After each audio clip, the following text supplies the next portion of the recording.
महा तण्हा संकई सुत।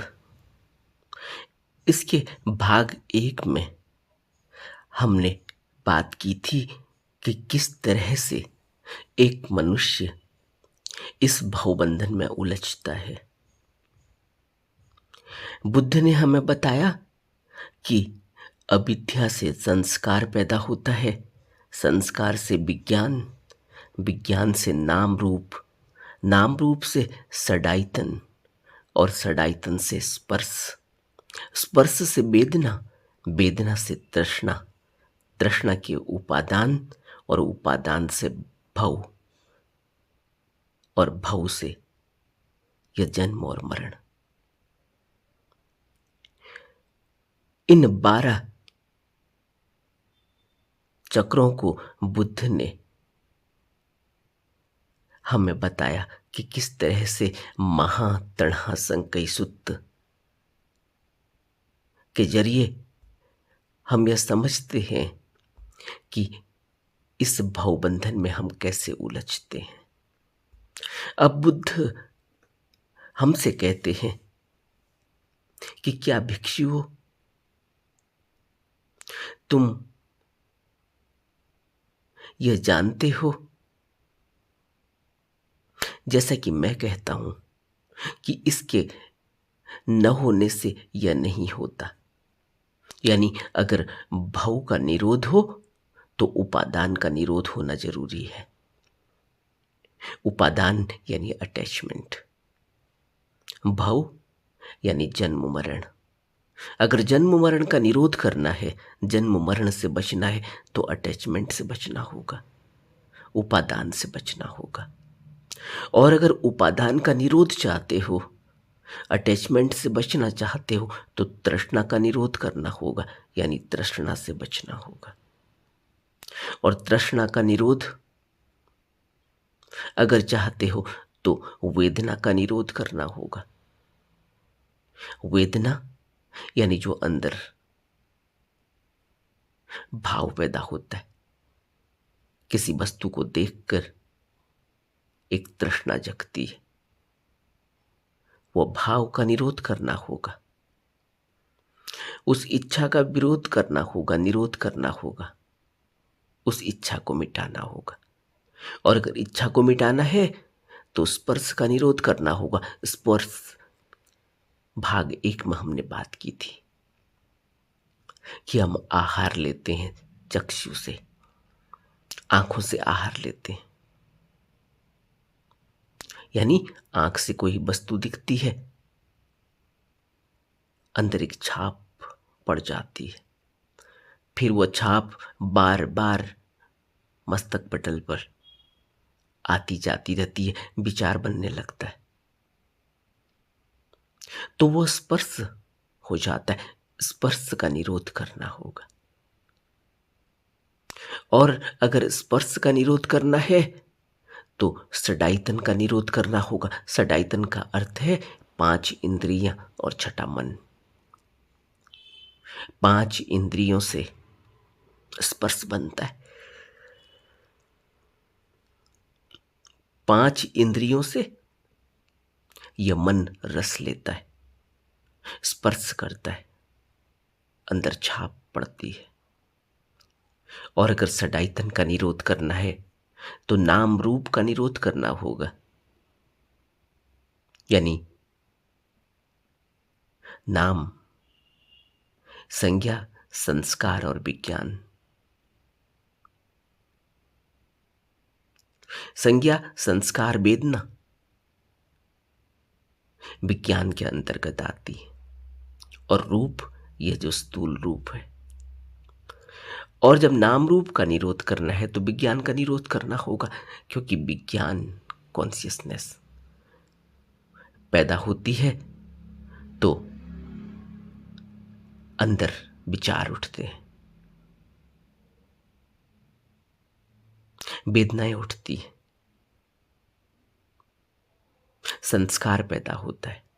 और अगर विज्ञान का निरोध हो गया तो संस्कार का निरोध हो गया, अंदर कोई संस्कार नहीं बनता। और जब संस्कार का निरोध हो गया तो अविद्या का निरोध हो गया। अविद्या से संस्कार बनता है। अविद्या का अर्थ है कि जो भी वेदनाएं अंदर उठ रही हैं,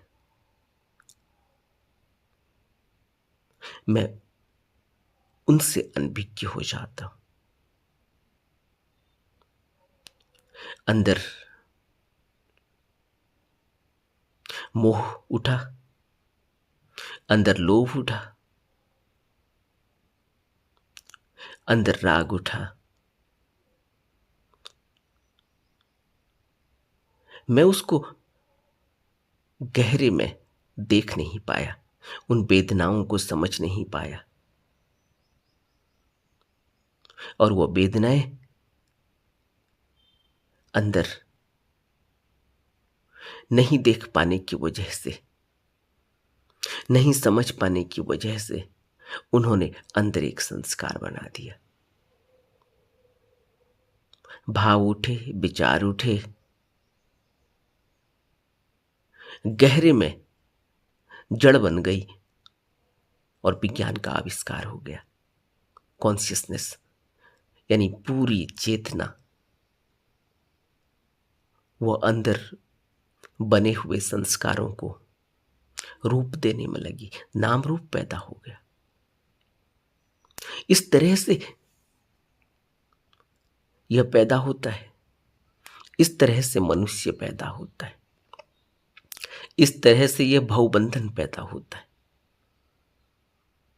इसलिए बुद्ध कहते हैं कि जो विद्या का निरोध, संस्कार का निरोध, संस्कार के निरोध से विज्ञान का निरोध, विज्ञान के निरोध से नाम रूप का निरोध, नाम रूप के निरोध से सडाइतन, सडाइतन के निरोध से स्पर्श का निरोध, स्पर्श के निरोध से वेदना का निरोध, वेदना के निरोध से तृष्णा का निरोध, और तृष्णा के निरोध से उपादान का निरोध, और उपादान के निरोध से भव का निरोध, और भव से जाति का निरोध यानी जन्म और मरण, और जन्म और मरण के निरोध से दुख, दौर्मनस्य, हैरानी, परेशानी, शोक, रोना, चिल्लाना सब खत्म हो जाता है। समस्त हैरानी, परेशानी, समस्त परेशानी, समस्त दुख का निरोध हो जाता है। इसलिए बुद्ध कहते हैं कि भिक्षुओं, यह सब कुछ जानने और देखने के बाद क्या तुम पूर्व की ओर दौड़ना चाहोगे?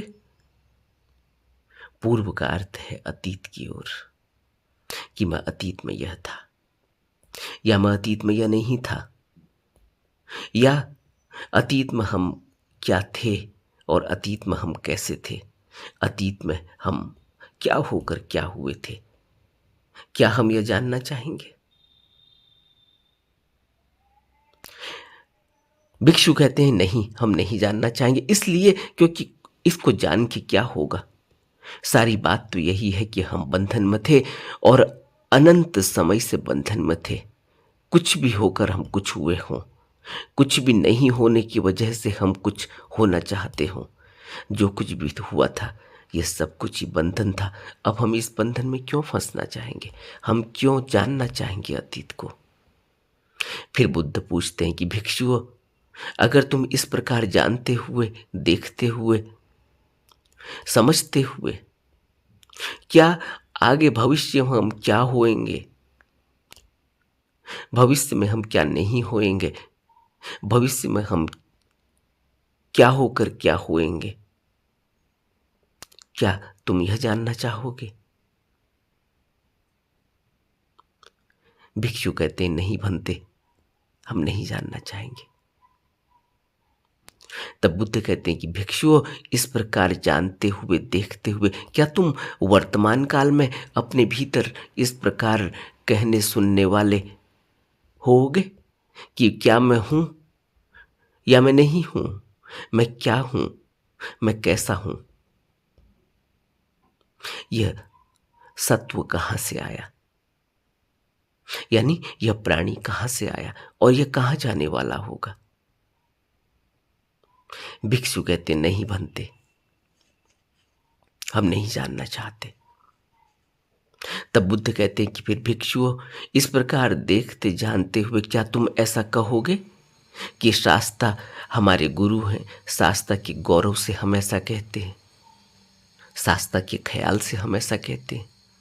बुद्ध कहते, भिक्षु कहते नहीं बनते, हम नहीं कहना चाहेंगे। फिर बुद्ध कहते हैं कि भिक्षुओं, क्या तुम ऐसा कहोगे कि किसी श्रमण ने, किसी सन्यासी ने हमसे ऐसा कहा? श्रमण के वचन से हम ऐसा कहते हैं? भिक्षु कहते हैं कि नहीं, नहीं बनते, हम नहीं ऐसा कहना चाहेंगे। तब बुद्ध कहते हैं कि भिक्षुओं, तुम्हें समयांतर में नहीं, तत्काल यहीं दिखाई देने वाले विज्ञों द्वारा अपने आप में जानने योग्य इस धर्म के पास पहुंचाया गया है। भिक्षुओं, यह धर्म समयांतर में नहीं, तत्काल में फलदायक है। इसका परिणाम यही दिखाई देता है और यह विज्ञजनों द्वारा अपने आप में जानने योग्य है। विज्ञ जन का अर्थ है जो ज्ञानी हुए, जिन्होंने अनुभव किया। यह जो अनुभव करेगा उसके द्वारा जाना जाएगा। यह कहने सुनने वाली बात नहीं है। इसीलिए बुद्ध कह रहे हैं, क्या तुम कहोगे ऐसा कि हमें शास्त्र ने ऐसा कहा था, ऐसा देखा था, ऐसा जाना था, इसलिए हम भी मानते हैं? या बुद्ध कहते हैं कि क्या तुम भिक्षु ऐसा कहोगे कि हमें किसी सन्यासी ने कहा था, इसलिए हम उस श्रमण के वचनों से ऐसा कहते हैं? नहीं, यह तो सबका अनुभव होना चाहिए। फिर बुद्ध हमसे कहते हैं कि भिक्षुओं, तीन जब एक साथ एकत्रित होते हैं तो गर्भ धारण होता है। एक मनुष्य का निर्माण कैसे होता है, बुद्ध हमें बता रहे हैं। बुद्ध कहते हैं जब तीन एकत्रित होते हैं तब गर्भ धारण होता है। माता पिता एकत्र होते हैं, और अगर माता ऋतुमती नहीं होती, यानी उसमें उत्पन्न चेतना का प्रवाह नहीं होता, उपस्थित नहीं होता, तो गर्भ धारण नहीं होता है। और दूसरी बात, माता पिता एकत्र हो, माता ऋतुमती होती है किंतु चेतना का प्रवाह नहीं होता, तो भी गर्भ धारण नहीं होता। बहुत गहरी बात बुद्ध कह रहे हैं, हमें समझना चाहिए। बुद्ध तीसरी बात कहते हैं कि जब माता पिता एकत्र होते हैं, माता ऋतुमती होती है और गंधर्व उपस्थित होता है। गंधर्व का अर्थ है चेतना का प्रवाह उपस्थित होता है। इस प्रकार तीनों के एकत्रित होने से गर्भ धारण होता है। तब उस गर्भ को वह माता 9 महीने तक अपने कोख में पालती है। फिर उस गर्भ को 9-10 महीने के बाद जनती है। तब उस संतान को भिक्षुओं, माता अपने ही लहू से पोसती है। आर्यों के मत में यह लोहित, यह खून ही है जो कि यह माता का दूध है। बुद्ध की यह बात हमें अपने अंदर गहरे में बैठानी चाहिए। बुद्ध कहते हैं कि भिक्षुओं, जब यह बच्चा बड़ा होता है, इंद्रियों के परिपक्व होने पर जो वो बच्चों के खिलौने होते हैं उनसे खेलता है, और जब वो कुमार थोड़ा बड़ा होता है, इंद्रियों के परिपक्व होने पर वह 5 प्रकार के काम गुणों से, विषय भोगों से, चक्षु से, श्रोत्र से, घ्राण से यानी कि सूंघने से, जिह्वा से यानी जीभ से रस लेता है, स्वाद लेता है, और स्पर्श से वह विषय भोग का रस लेता है, विषय भोग का सेवन करता है। वह चक्षु से प्रिय रूपों को देखता है, राग युक्त हो जाता है, अप्रिय को देखता है तो द्वेष युक्त हो जाता है। इस तरह से वह विषय भोगों में उलझता है। प्रज्ञा की विमुक्ति, उस चित्त की विमुक्ति, कटु से ठीक से ज्ञान नहीं हो पाता, जिससे कि उसकी सारी बुराइयां दूर हो सके। इस प्रकार वह उलझता है इस संसार में, इस आवागमन के चक्र में फंस जाता है। तृष्णा उत्पन्न होती है, वेदनाएं तृष्णा की तरफ ले जाती है, और तृष्णा के उपादान से भव का निर्माण हो जाता है। जाति के कारण जन्म और मरण, फिर वही शोक, फिर वही रोना, फिर वही दुख, फिर वही दौर्मनस्य, फिर वही हैरानी, फिर वही परेशानी होती है। इस प्रकार इस संपूर्ण दुख स्कंद की उत्पत्ति का समुदय होता है। इसी तरह से जैसे वह चक्षु विज्ञान से भोग रस लेता है, इसी तरह से वह श्रोत्र से भी जब प्रिय शब्द सुनता है तो उसे अच्छा लगता है, खुशी होती है, और जब अप्रिय शब्द सुनता है तो उसे द्वेष पैदा होता है, क्रोध पैदा होता है।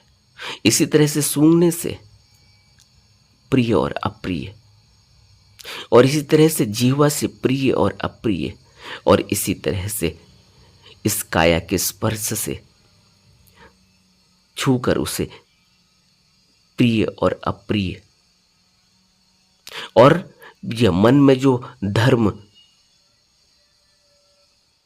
पैदा होते हैं, धर्म लगते हैं, आदतें हैं, गुण अवगुण हैं, इन सब से दुख स्कंध की उत्पत्ति होती है।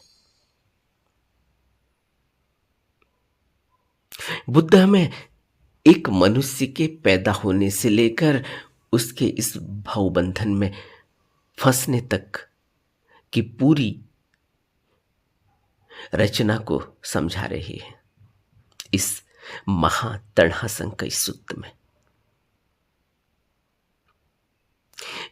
बुद्ध कहते हैं कि भिक्षुओं, इस लोक में तथागत अहर्त सम्यक संबुद्ध, विद्या आचरण से युक्त, सुगत लोकविद, पुरुषों के अनुपम, देवताओं और मनुष्य के उपदेष्टा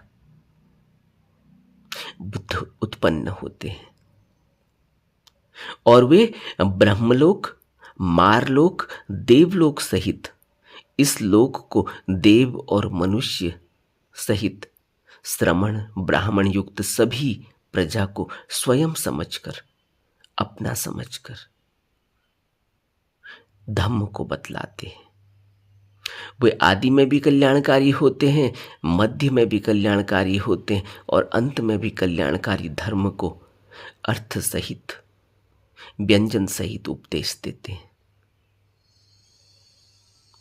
परिशुद्ध ब्रह्मचर्य को प्रकाशित करते हैं।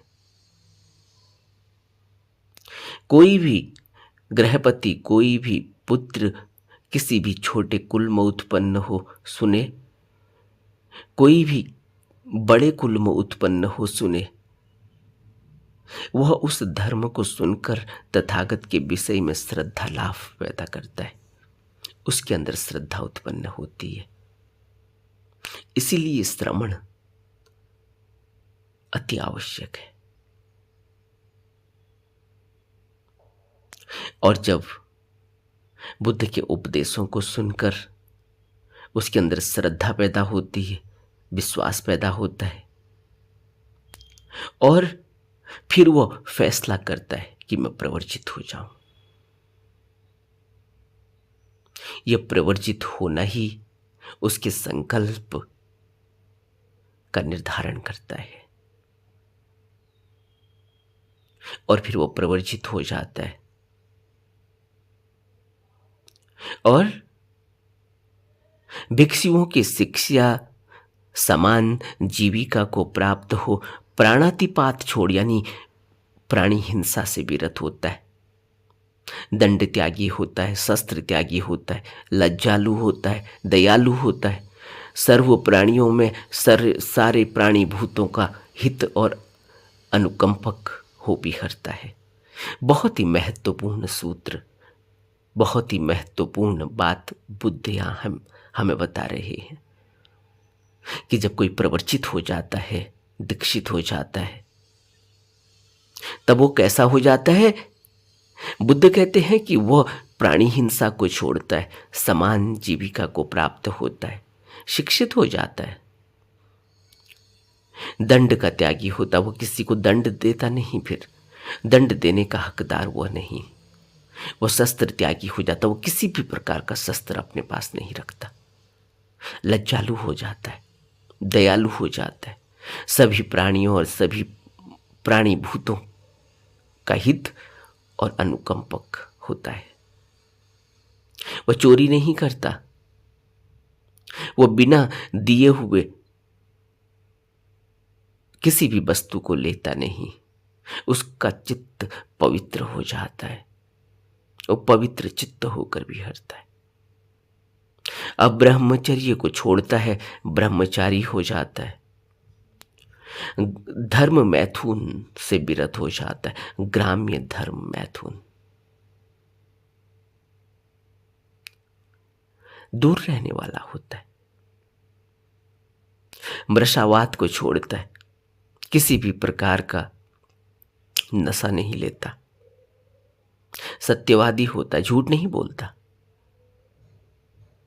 विश्वास पात्र होता है, सत्य पर आरूढ़ होता है, सत्य पर चलने वाला होता है, चुगली नहीं करता, किसी को अपशब्द नहीं बोलता।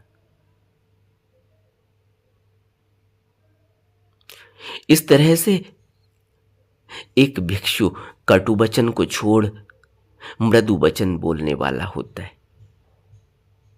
उसके हृदय में प्रेम होता है, वह सभ्य होता है, वो बहुजन कांता, बहुजन मनाप, ऐसी वाणी को बोलने वाला होता है जिससे किसी को दुख नहीं पहुंचता, समय देखकर बोलता है, यथार्थवादी होता है, धर्मवादी होता है, विनयवादी होता है, सार्थक सारयुक्त वाणी को बोलने वाला होता है। बुद्ध किस तरह से जीवन जीना चाहिए यह हमें बता रहे हैं महातणहासंकई सूत्र के जरिए। पूरा मनुष्य के जीवन की कहानी, एक मनुष्य किस तरह से पैदा होता है, कैसे वो भवबंधन में पहले से ही फंसा हुआ होता है, कैसे उन संस्कारों को लेकर आता है, कैसे यहाँ पैदा होता है और पैदा होकर किस तरह से वह यहाँ फिर तृष्णा और काम भोगों का रस लेते हुए उलझता है, फंसता है, और किस तरह से वो उसके अंदर बुद्ध के प्रति श्रद्धा और विश्वास पैदा होता है, किसी शास्त्र के प्रति श्रद्धा होती है, और फिर उनके वचनों को सुनते हुए वह दृढ़ संकल्पित हो किस तरह से प्रवर्जित होता है, दीक्षित हो जाता है, और कैसे उसका जीवन बदलता है, किस तरह से उसकी जीवनचर्या हो जाती है, यह हमें बता रहे हैं। बहुत ही महत्वपूर्ण सूत्र है महातणहासंकई सूत्र। एक मनुष्य के जीवन की कहानी है कि किस तरह से वो उलझता है जीवन में और किस तरह से जन्मों जन्मों से उलझा हुआ फिर यहाँ से ऊपर उठता है, बाहर निकलता है, भाव को काट कर बाहर निकलता है। अब बुद्ध हमसे कह रहे हैं कि जब कोई प्रवर्जित हो जाता है तो उसका जीवन कैसा बदलता है, उसका जीवन दर्शन कैसा हो जाता है। कहते हैं कि वह एकाहारी होता है, वह मध्यांतर में भोजन करता है, माला गंध विलेपन का धारण, मंडन विभूषण से विरत रहता है, उच्च शयन से विरत रहता है, सोना चांदी नहीं लेता, कच्चा अनाज नहीं लेता, कच्चा मांस नहीं लेता, स्त्री कुंवारी दासी दास इनसे विरत रहता है, भेड़ बकरी मुर्गी सुअर हाथी गाय घोड़ा खेत घर इनसे विरत रहता है। वो दूध बनकर इधर उधर नहीं विचरता, क्रय विक्रय खरीदना बेचना इससे विरत रहता है।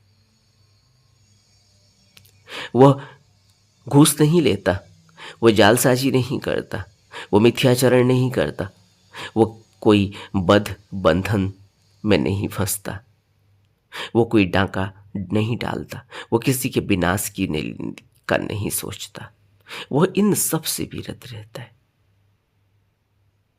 छेदन वध बंधन किसी भी प्रकार के वध के खिलाफ होता है, विरत रहता है। वह शरीर के वस्त्र और पेट के खाने से संतुष्ट होता है।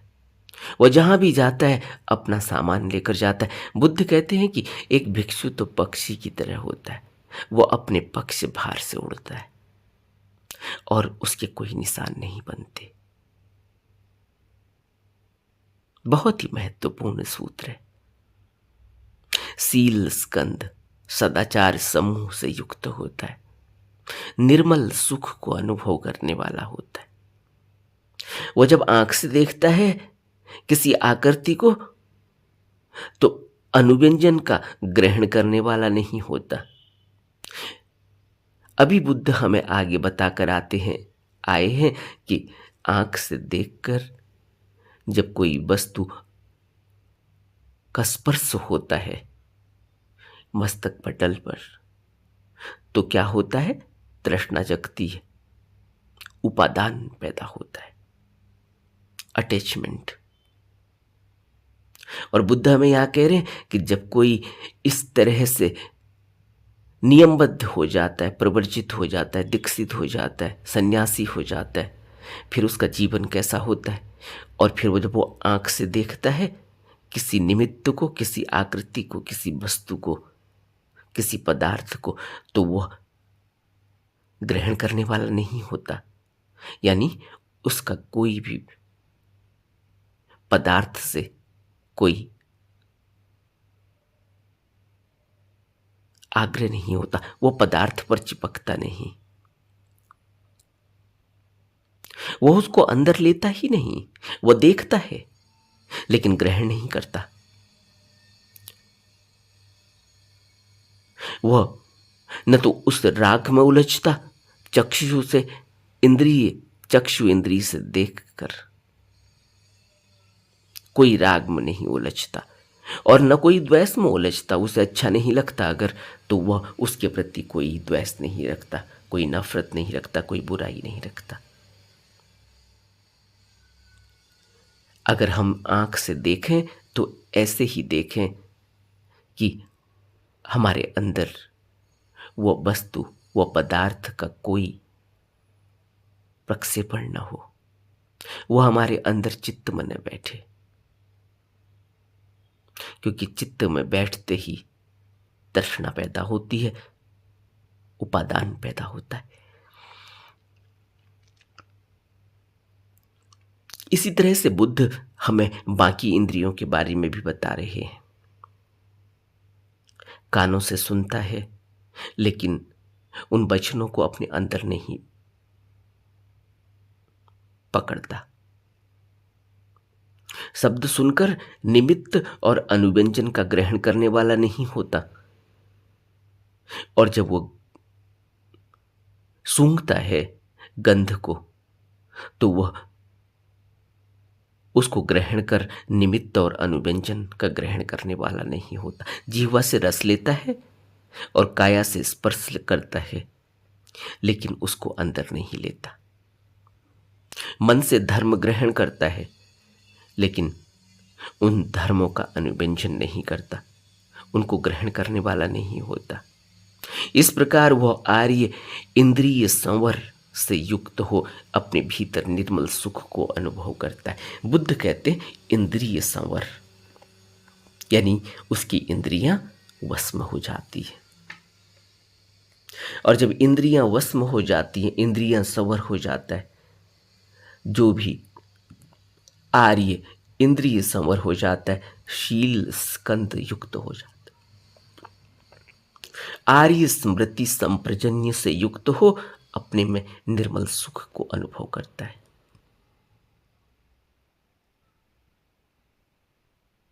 बहुत ही महत्वपूर्ण सूत्र बुद्ध बताते हैं कि वो बैठते हुए, सोते हुए, आते जाते हुए, खड़े होते हुए, मलमूत्र विसर्जन करते हुए, खान पान करते हुए, बोलते हुए, चुप रहते हुए, अवलोकन विलोकन में संप्रजन्य युक्त होता है। यानी संप्रजन्य उसका होश बना रहता है, 24 घंटे होश में रहता है।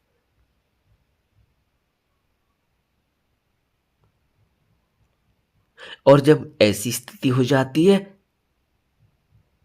कि वह इंद्रिय संवर से युक्त हो जाता है, आर्य शील स्कंद हो जाता है, स्मृति संप्रजन्य हो जाता है, यानी पूरा होश उसके अंदर पैदा हो जाता है। वो एकांत में बैठकर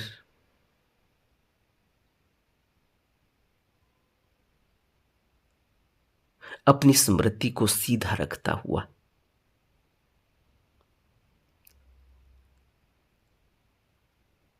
आसन में बैठकर काया को सीधा रखकर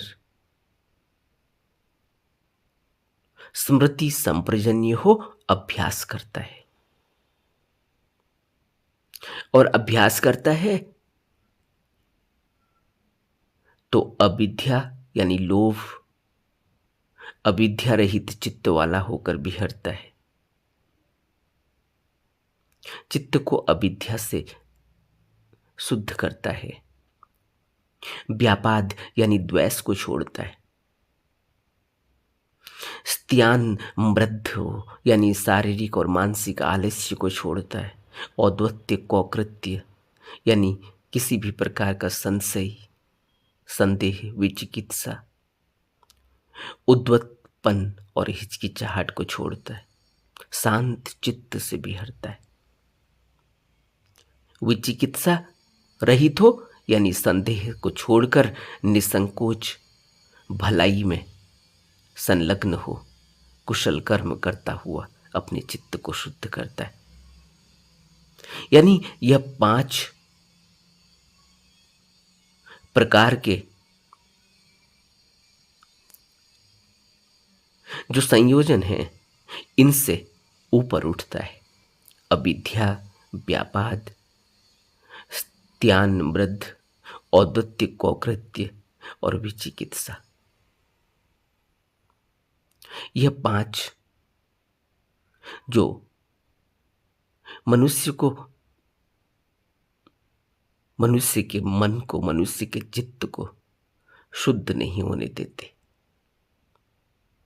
अगर संदेह बना रहे हमेशा, संदेह को विचिकित्सा कहते हैं। यह संदेह क्यों बना रहता है? संदेह से मन ग्रसित हो जाता है, मन उलझ जाता है, स्पष्टवादी नहीं हो पाता, सोचने और समझने की क्षमता पैदा नहीं हो पाती, क्योंकि संदेह हो जाता है, द्वैत हो जाता है,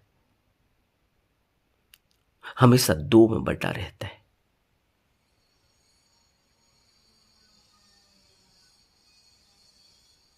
इसलिए बुद्ध कह रहे हैं कि इन 5 संयोजनों से ऊपर उठता है, 5 निवरणों को हटाता है अपने चित्त से। यह चित्त के मल हैं। बुद्ध ने कहा यह चित्त के मल होते हैं।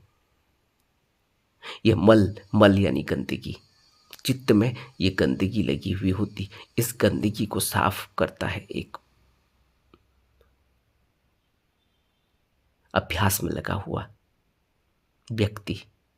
एक भिक्षु की सारी मेहनत इसी बात पर है कि किसी तरह से ये 5 निवरणों से वो मुक्त हो,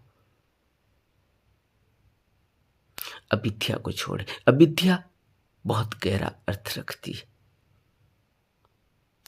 लेकिन एक साधारण सा शब्द इसके लिए है लोभ। रास्ते में चल रहा है, कहीं पेन दिख गई पड़ी हुई, तुरंत तो उठा लिया, लोभ है। नहीं तो उठाने की क्या आवश्यकता है। रास्ते में चल रहा है, कहीं पैसे दिख गए, पैसे उठा लिए, लोभ है। नहीं तो क्या जरूरत है पैसे उठाने की। रास्ते में चलता है, कहीं सिगरेट दिख गई किसी व्यक्ति को, लेकिन वो सिगरेट पीता नहीं तो वो नहीं उठाता, उसके लिए वो कुछ भी नहीं, कूड़ा है।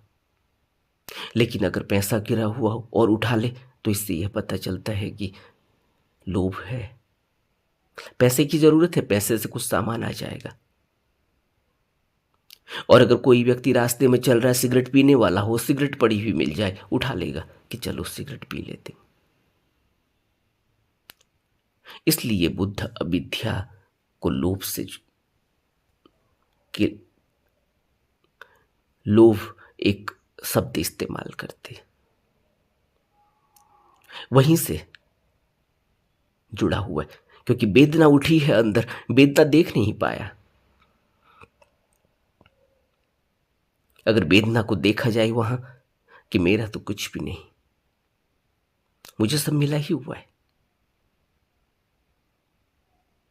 क्योंकि जो कुछ भी यहां किया जाएगा,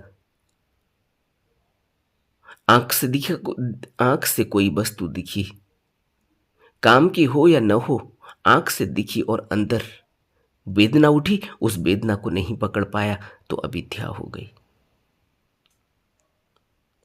आंख से दिखते ही लोभ पैदा होता है। लोभ का अर्थ ये है कि मैं, मेरा, चाहिए मुझको, यह वहीं से पैदा हो जाता है। इसलिए साधारण एक शब्द में अगर कहा जाए अविद्या यानी लोभ, अविद्या रहित चित्त से विहरता है।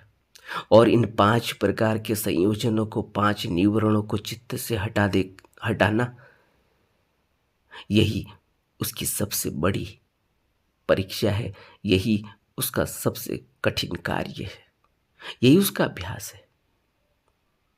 और जब यह 5 निवरण हटते हैं, तब इन बुराइयों से अलग होकर उसके अंदर विवेक उत्पन्न होता है। और इस के उत्पन्न होने से, विचार युक्त होने से, वो प्रीति सुख वाले प्रथम ध्यान को प्राप्त होता है।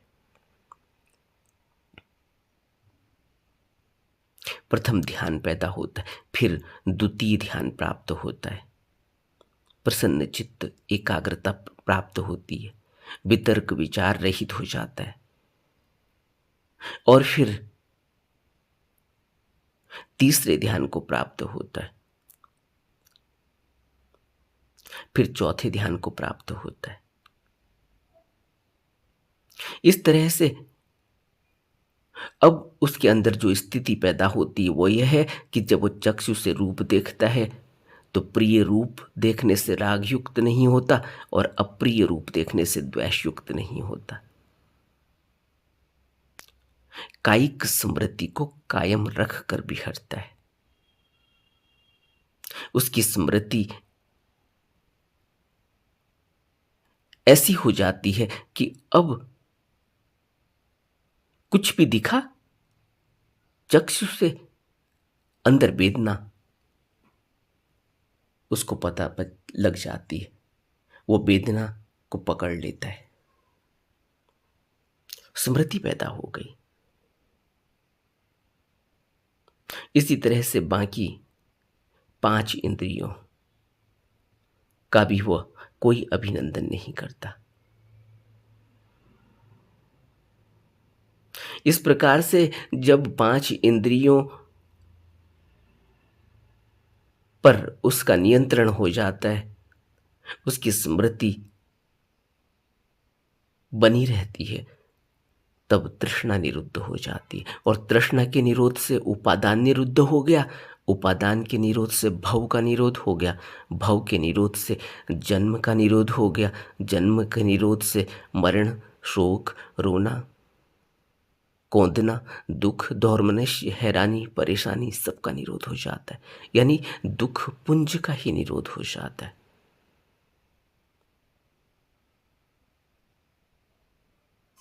बुद्ध ने महातणा संकई सुत्त में हमें मनुष्य के जन्म से लेकर उसके इस भवबंधन से मुक्त होने की पूरी प्रक्रिया को हमें अच्छी तरह से समझाया है। हमें बुद्ध के वचनों को अपने जीवन में गहरे में उतारने की कोशिश करनी चाहिए। नमो बुद्धाय।